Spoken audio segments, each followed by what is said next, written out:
many years have you come to Wild Goose? This is my 5th year. Yeah. You and I have been here the same 5 years, because I came the first year you were here too. That's right. And you keep coming back. I do. What is it about this space that draws you back year after year? Let me give you a little background.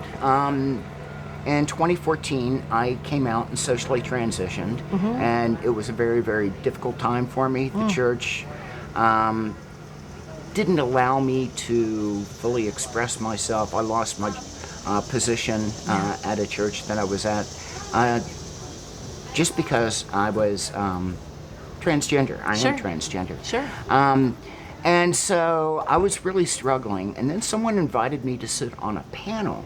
So my first experience at Wild Goose was sitting on a panel on trauma inflicted on people by the church, which was a perfect match for me. Yeah, it was. And when I got here, I figured, it's going to be a Christian summer camp for adults, Right. maybe 500 people. And so I get here, and I was just absolutely blown away. Wow. Not only by the numbers, but the community that was formed.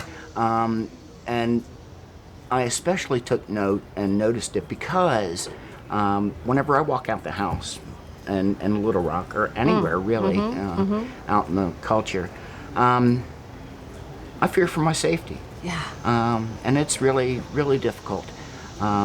But when I got here, I instantly felt included and affirmed and who I was and who I am.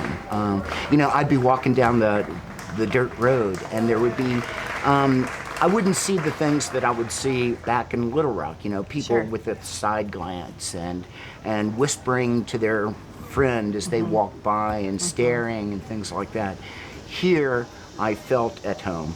And as a matter of fact, when I got here on Wednesday evening, I said that, I'm home, exclamation point. And that's what the Wild Goose is for me. It's that place that recharges me. These 4 days sustain me throughout the rest of the year to do some of the work that I do in advocacy and activism, and work in the church as well. Sure. So, yeah. So as you have walked and you've seen the partners that we have that are in their tents up and down the main road, do you have thoughts about that? How does that move you or affect you? Well, it's truly amazing. I've developed some really close friendships with people who are in those tents, and it's good to see folks from all walks of life who come here and show and tell folks what their ministries are about and how inclusive they actually are. And, for me, that is super important. I mean, that's right up there at the top. So it's good to see folks. It's good to hear what their ministries are and what they're doing at home. And it gives me ideas as well. It's a place for me to kind of cultivate new ideas and new ministries and new ways of doing things. And that's kind of what the Goose is all about. Yes, yes. I appreciate that. Yeah. I want the partners to know that it's not just about a transaction of money, that this is that they're building something here and helping us build something here. Right. It is. It's a transaction. It's a development of relationship. I've been in a lot of places, and when I go out and have speaking gigs, I talk about actually 4 levels of where people are as far as acceptance with the LGBT community and the trans community in particular. The first one is non acceptance whatsoever. Then there's tolerance.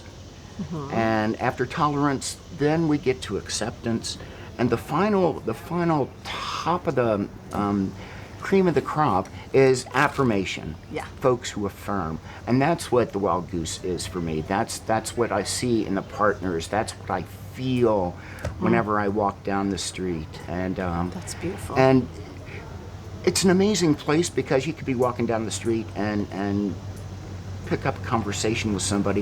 It happened to me last night. I met a person last night who actually lives in Little Rock. I had never met her before. And the friend that she was with was from Cincinnati. And I grew up in northern Kentucky and greater Cincinnati. So those kind of fun interactions and connections that are made here are just absolutely amazing. Lovely. Thank you. Thank you.